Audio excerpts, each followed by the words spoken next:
भगवान शिव देवों के देव। शिव या महादेव सनातन संस्कृति में सबसे महत्वपूर्ण देवताओं में से एक है। वह त्रिदेवों में एक देव है। वेद में इनका नाम रुद्र है, अर्थात दुखों को हरने वाला। शिव को संहार का देवता कहा जाता है। शिव का स्वरूप कल्याण कारक भी है। तंत्र साधना में इन्हें भैरव के नाम से भी जाना जाता है। इनकी अर्धांगिनी का नाम पार्वती है। इनके पुत्र कार्तिकेय, अय्यप्पा और गणेश है तथा पुत्रियां अशोक सुंदरी, ज्योति और मनसा देवी है। शिव अधिकतर चित्रों में योगी के रूप में देखे जाते हैं और उनकी पूजा शिवलिंग तथा मूर्ति दोनों रूपों में की जाती है। शिव के गले में नाग देवता विराजित है और हाथों में डमरू और त्रिशूल लिए हुए हैं। कैलाश में उनका वास है। आज हम भगवान शिव के अनगिनत रूपों में से उनके 9 अलग-अलग रूपों के बारे में जानेंगे। भगवान शिव के अर्धनारीश्वर रूप में उन्हें आधे पुरुष और आधे महिला के रूप में चित्रित किया गया है, जो मर्दाना और स्त्री ऊर्जा की अविभाज्य प्रकृति का प्रतीक है। भगवान शिव का यह रूप सृष्टि के पुरुष और स्त्री पहलुओं की एकता और समानता के विचार का प्रतिनिधित्व करता है। यह रूप इस विचार का प्रतिनिधित्व करता है कि संपूर्ण ब्रह्मांड 2 पूरक ऊर्जाओं पुल्लिंग और स्त्रैण से बना है। अर्धनारीश्वर रूप मानव मानस के तर्कसंगत और भावनात्मक पहलुओं के बीच संतुलन सहित जीवन के सभी पहलुओं में संतुलन और सामंजस्य के महत्व पर जोर देता है। पौराणिक कथा के अनुसार ब्रह्मदेव के अनुरोध पर शिव जी ने स्त्री पुरुष दोनों की उत्पत्ति के लिए यह रूप धरा। इस स्वरूप के दर्शन से भगवान शिव ने ब्रह्मा जी को प्रजननशील प्राणी के सृजन की प्रेरणा दी। अर्धनारीश्वर रूप में शिव के दाहिना मर्दाना आधे को आमतौर पर उलझे हुए बालों, माथे पर एक अर्धचंद्र और एक त्रिशूल और एक सांप को पकड़े हुए दिखाया गया है। व बायां आधे को आमतौर पर एक अच्छी तरह से सजाए गए स्त्रैण रूप के साथ दिखाया जाता है, जिसमें गहने और फूल शामिल होते हैं और एक दर्पण और एक कमल धारण करते हैं। भगवान शिव के अर्धनारीश्वर रूप को अक्सर कला और मूर्तिकला में चित्रित किया जाता है। देवभूमि हिमाचल प्रदेश में कांगड़ा जिले के इंदौरा उपमंडल में काठगढ़ महादेव मंदिर विश्व का एकमात्र ऐसा मंदिर है जहां शिवलिंग मां पार्वती और भगवान शिव के 2 विभिन्न रूपों में बंटा है। शिवलिंग के दोनों भागों के बीच में दूरियां ग्रह नक्षत्रों के अनुसार अपने आप घटती बढ़ती है। शिवरात्रि के दिन शिवलिंग के दोनों भाग मिलकर एक हो जाते हैं। शिवरात्रि के बाद इनमें धीरे धीरे अंतर बढ़ने लगता है। शिव का एक स्वरूप पशुपतिनाथ, जिसका अनुवाद जानवरों के भगवान है। पशुपतिनाथ कहे जाने के पीछे यह वजह कि जितना अधिक प्रेम भगवान संसार के प्राणियों से करते हैं, उतना ही अधिक प्रेम वे जीव जंतुओं से भी करते हैं। एक पौराणिक कथा के अनुसार भगवान शिव यहाँ पर चिंकारे का रूप धारण कर निद्रा में चले बैठे थे। जब देवताओं ने उन्हें खोजा और उन्हें वाराणसी वापस लाने का प्रयास किया तो उन्होंने नदी के दूसरे किनारे पर छलांग लगा दी। कहा जाता है इस दौरान उनका सींग 4 टुकड़ों में टूट गया था। इसके बाद भगवान पशुपति चतुर्मुख लिंग के रूप में यहाँ प्रकट हुए थे। भारत के पड़ोसी देश नेपाल की राजधानी काठमांडू से लगभग 3 किलोमीटर की दूरी पर बागमती नदी के किनारे भगवान शिव को समर्पित पशुपतिनाथ मंदिर स्थित है। यह मंदिर नेपाल में भगवान शिव को समर्पित सबसे पवित्र मंदिरों में से एक गिना जाता है। कहते हैं कि यह मंदिर कितनी ही बार नष्ट हुआ और फिर से इसका पुनर्निर्माण करवाया गया। अभी के वर्तमान मंदिर का पुनर्निर्माण वर्ष 1697 में नरेश भूपतेंद्र मल्ल ने करवाया था।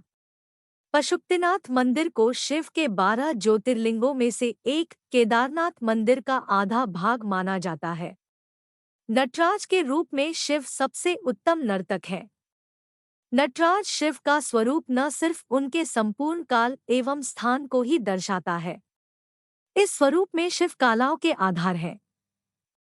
शिव का तांडव नृत्य प्रसिद्ध है, जो एक शक्तिशाली और गतिशील नृत्य है। वह ब्रह्मांड के निर्माण, संरक्षण और विनाश के चक्र का प्रतिनिधित्व करता है। इस रूप में भगवान शिव को अक्सर 4 भुजाओं के साथ दिखाया जाता है, जिनमें से 2 को नृत्य की मुद्रा में उठाया जाता है, जबकि अन्य 2 में डमरू और अग्नि होती है। नटराज की छवि प्रतीकात्मकता से समृद्ध है और चित्रण के प्रत्येक तत्व का गहरा महत्व है। उदाहरण के लिए, भगवान शिव की नृत्य मुद्रा ब्रह्मांड की लय और जन्म, मृत्यु और पुनर्जन्म के चक्रों का प्रतिनिधित्व करने के लिए है। उनका उठा हुआ पैर मुक्ति और बुराई पर अच्छाई की जीत का प्रतिनिधित्व करता है, जबकि उनका दूसरा पैर राक्षस अपस्मार पर टिका है, जो अज्ञानता और आध्यात्मिक अंधकार का प्रतीक है। कहा जाता है कि भगवान शिव अपने हाथ में जो डमरू धारण करते हैं, वह सृष्टि की ध्वनि का प्रतिनिधित्व करता है, जबकि अग्नि विनाश की ऊर्जा का प्रतिनिधित्व करती है। भगवान शिव के शरीर के चारों ओर आग का घेरा उस ब्रह्मांडीय ऊर्जा का प्रतीक है, जो ब्रह्मांड को बनाए रखता है और चलाता है, जबकि उनकी गर्दन के चारों ओर कुंडलित सांप कुंडलिनी ऊर्जा का प्रतिनिधित्व करता है, जो हर इंसान के भीतर रहता है। चिदम्बरम मंदिर भगवान शिव को समर्पित एक हिंदू मंदिर है, जो चिदम्बरम नगर के मध्य में तमिलनाडु राज्य है।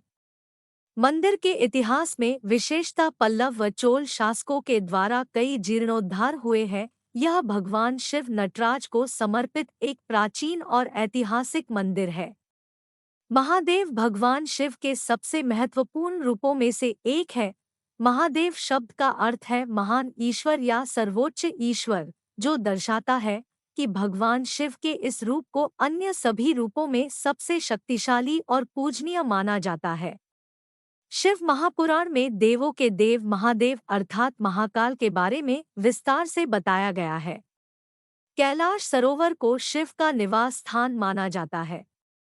महादेव को अक्सर हिंदू पौराणिक कथाओं में 4 भुजाओं वाली एक विशाल आकृति के रूप में चित्रित किया जाता है, जिसमें एक त्रिशूल, एक ड्रम, एक सर्प और एक आग का कटोरा होता है। वह आमतौर पर सांपों से सुशोभित होता है, जो मृत्यु और पुनर्जन्म पर उसकी शक्ति का प्रतीक है, और उसके माथे पर एक वर्धमान चांद पहनता है, जो समय पर उसके नियंत्रण और चंद्रमा के बदलते चरणों का प्रतिनिधित्व करता है। महादेव के रूप में भगवान शिव को ब्रह्मांड का परम निर्माता, संरक्षक और संहारक माना जाता है। उन्हें सभी अस्तित्व और जीवन और मृत्यु के चक्रों को नियंत्रित करने वाली शक्ति का स्रोत माना जाता है। इस रूप में भगवान शिव सत्य, करुणा और ज्ञान के दिव्य सिद्धांतों से भी जुड़े हुए हैं। महादेव की पूजा अक्सर पूरे भारत और दुनिया के अन्य हिस्सों में भगवान शिव को समर्पित मंदिरों में की जाती है। भक्त सुरक्षा, समृद्धि और आध्यात्मिक ज्ञान के लिए भगवान शिव से प्रार्थना, फूल और प्रसाद इस रूप में चढ़ाते हैं। कई लोगों का यह भी मानना है कि महादेव की पूजा करने से व्यक्ति मोक्ष और शाश्वत शांति प्राप्त कर सकता है। भगवान शिव का कालभैरव रूप उनके उग्र और भयानक पहलू का प्रतिनिधित्व करते हैं। हिंदू पौराणिक कथाओं में भैरव को आतंक के देवता के रूप में जाना जाता है और उन्हें अक्सर एक भयावह रूप के साथ चित्रित किया जाता है। कोलतार से भी गहरा काला रंग, विशाल प्रलंब, स्थूल शरीर, अंगारकाय त्रिनेत्र, काले डरावने चोगेनुमा वस्त्र, रुद्राक्ष की कंठमाला, हाथों में लोहे का भयानक दंड, डमरू, त्रिशूल और तलवार, गले में नाग, ब्रह्मा का 5वां सिर, चंवर और काले कुत्ते की सवारी, यह है भैरव के रूप की कल्पना। भगवान काल भैरव की पूजा तामसिक प्रवृत्ति से यानी तंत्र मंत्र से होती है। ये भगवान शिव की संहारक शक्तियों में से एक है। काल भैरव को मदिरा का भोग विशेष रूप से लगाया जाता है। भगवान शिव का यह स्वरूप भय का नाश करता है। वह अपने भक्तों को लोभ, क्रोध और वासना जैसे शत्रुओं से बचाते हैं। वह समय और मृत्यु से परे है। भैरव को अक्सर एक कुत्ते के साथ चित्रित किया जाता है, जो उनकी वफादारी और एक रक्षक के रूप में उनकी भूमिका का प्रतीक है। शिवपुराण के अनुसार एक बार ब्रह्मा व विष्णु स्वयं को श्रेष्ठ और सर्वशक्तिमान समझने लगे। शिवजी के इसी क्रोध से काल भैरव की उत्पत्ति हुई। काल भैरव से भगवान शिव ने कहा, काल की तरह होने के कारण आप काल भैरव हैं। काल भैरव ने अपनी उंगली के नाखून से ब्रह्मा का 5वां सिर काट दिया। भारत में भैरव को समर्पित सबसे प्रसिद्ध काल भैरव मंदिर वाराणसी में है, जिसे 64 शक्तिपीठों में से एक या देवी शक्ति से जुड़े पवित्र स्थलों में से एक माना जाता है। भैरव की पूजा विभिन्न रूपों और अनुष्ठानों में की जाती है, जिसमें भैरव अष्टमी भी शामिल है, जो उनके सम्मान में मनाया जाने वाला त्योहार है। इस त्योहार के दौरान भक्त भैरव की सुरक्षा और आशीर्वाद पाने के लिए उनकी प्रार्थना और प्रसाद चढ़ाते हैं।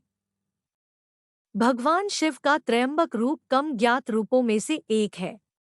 इस रूप में भगवान शिव को उनके माथे पर तीसरी आंख के साथ चित्रित किया गया है।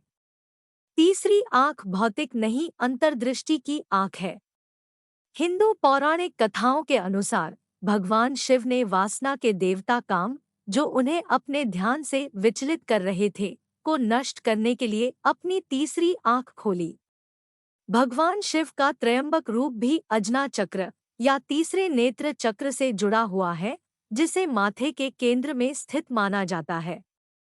तीसरा नेत्र चक्र अंतर्ज्ञान, आध्यात्मिक अंतर्दृष्टि और मानसिक क्षमताओं से जुड़ा हुआ है और इसकी सक्रियता को आध्यात्मिक जागृति और ज्ञान की ओर ले जाने के लिए कहा जाता है। तीसरी आंख के अलावा त्र्यंबक रूप में भगवान शिव को उनकी 2 नियमित आंखों से दर्शाया गया है, जो भूत, वर्तमान और भविष्य को देखने की उनकी क्षमता का प्रतिनिधित्व करते हैं। भगवान शिव के त्रयंबक रूप को अक्सर कलाकृति और मूर्तियों में चित्रित किया जाता है, जिसमें उनके माथे पर अर्धचंद्र सुशोभित होता है, उनके गले में एक सांप होता है और उनके उलझे हुए बाल एक जटा या जूड़े में बंधे होते हैं। उन्हें आमतौर पर एक ध्यान मुद्रा में चित्रित किया जाता है। उनकी आंखें बंद होती हैं या भीतर की ओर देखती है। त्र्यंबकेश्वर ज्योतिर्लिंग मंदिर महाराष्ट्र प्रांत के नासिक जिले में त्रयंबक गांव में है। त्र्यंबकेश्वर मंदिर में ब्रह्मा, विष्णु और महेश तीनों ही विराजित हैं। इस प्राचीन मंदिर का पुनर्निर्माण तीसरे पेशवा बालाजी अर्थात नाना साहब पेशवा ने करवाया था। रुद्र को भगवान शिव के सबसे आदिम रूपों में से एक माना जाता है और अक्सर उन्हें एक भयंकर और जंगली देवता के रूप में किया जाता है। वेदों में रुद्र को तूफान, शिकार और जंगली जानवरों का देवता माना जाता है और अक्सर इसे हवा, गड़गड़ाहट और बिजली के प्राकृतिक तत्वों से जोड़ा जाता है। उन्हें अक्सर उलझे हुए बाल, माथे पर तीसरी आंख और धनुष और बाण, त्रिशूल या तलवार जैसे हथियार ले जाने के रूप में चित्रित किया जाता है। उन्हें कभी-कभी जंगली जानवरों द्वारा खींचे जाने वाले रथ की सवारी करते हुए भी चित्रित किया गया है। अपने भयानक रूप और प्रतिष्ठा के बावजूद रुद्र उपचार और सुरक्षा से भी जुड़ा हुआ है। उन्हें अक्सर बुरी आत्माओं और बीमारी से बचाने वाले के रूप में पूजा जाता है और उन्हें अपने भक्तों को वरदान और आशीर्वाद देने की शक्ति भी माना जाता है। कुछ परंपराओं में रुद्र को उर्वरता और वृद्धि से भी जोड़ा जाता है, क्योंकि कहा जाता है कि उनमें पौधों और फसलों को उगाने की शक्ति है। रुद्र का तूफान और शिकार के साथ जुड़ाव बुराई और नकारात्मकता के विनाशक के रूप में उनकी भूमिका में भी परिलक्षित होता है। इस पहलू में उन्हें शिकार का स्वामी माना जाता है, जो बुराई का नाश करते हैं और निर्दोषों की रक्षा करते हैं। रुद्र भगवान शिव का एक महत्वपूर्ण और जटिल पहलू है, जो प्रकृति के आदिम और अदम्य पहलुओं के साथ-साथ विनाश और नवीकरण की शक्ति का प्रतिनिधित्व करता है। उत्तर भारत में भक्तों के बीच भोलेनाथ भगवान शिव के सबसे प्रिय रूपों में से एक हैं। भगवान शिव के इस रूप की विशेषता उनकी सरलता, विनम्रता और बच्चों जैसी मासूमियत है। भोलेनाथ को अक्सर मासूम भगवान या मासूमियत के भगवान के रूप में जाना जाता है। भोलेनाथ को अक्सर उनके चेहरे पर एक शांत अभिव्यक्ति के साथ चित्रित किया जाता है, उनकी आंखें गहरे ध्यान में बंद होती है। उन्हें आम तौर पर अपने गले में रुद्राक्ष की माला पहने दिखाया जाता है और उनके बाल अक्सर अस्तव्यस्त और अर्धचंद्र से सुशोभित होते हैं। कुछ चित्रणों में उन्हें चिलम या भांग पीते हुए भी दिखाया गया है, जिसके बारे में माना जाता है कि यह परमात्मा के साथ उनके संबंध को बढ़ाता है। भोलेनाथ से जुड़ी सबसे प्रसिद्ध कहानियों में से एक समुद्र मंथन है। हिंदू पौराणिक कथाओं के अनुसार अमरव का अमृत प्राप्त करने के लिए देवताओं और राक्षसों ने मिलकर समुद्र मंथन किया। हालांकि इस प्रक्रिया के दौरान उन्होंने हलाहला नामक एक घातक जहर भी छोड़ा, जिसने दुनिया को नष्ट करने की धमकी दी। तब भगवान शिव ने आगे आकर विष को उन्होंने अपने कंठ में धारण कर लिया और उसे नीला कर दिया।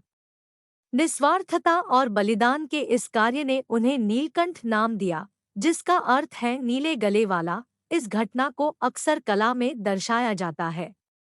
भोलेनाथ अपने भक्तों की सामाजिक स्थिति या धार्मिक पृष्ठभूमि की परवाह किए बिना उनकी भक्ति और प्रेम से आसानी से प्रसन्न हो जाते हैं। यह उनके जीवन के सरल तरीके से और अपने भक्तों से प्रसाद स्वीकार करने की उनकी इच्छा में परिलक्षित होता है, चाहे वह कितना भी छोटा या महत्वहीन क्यों न हो।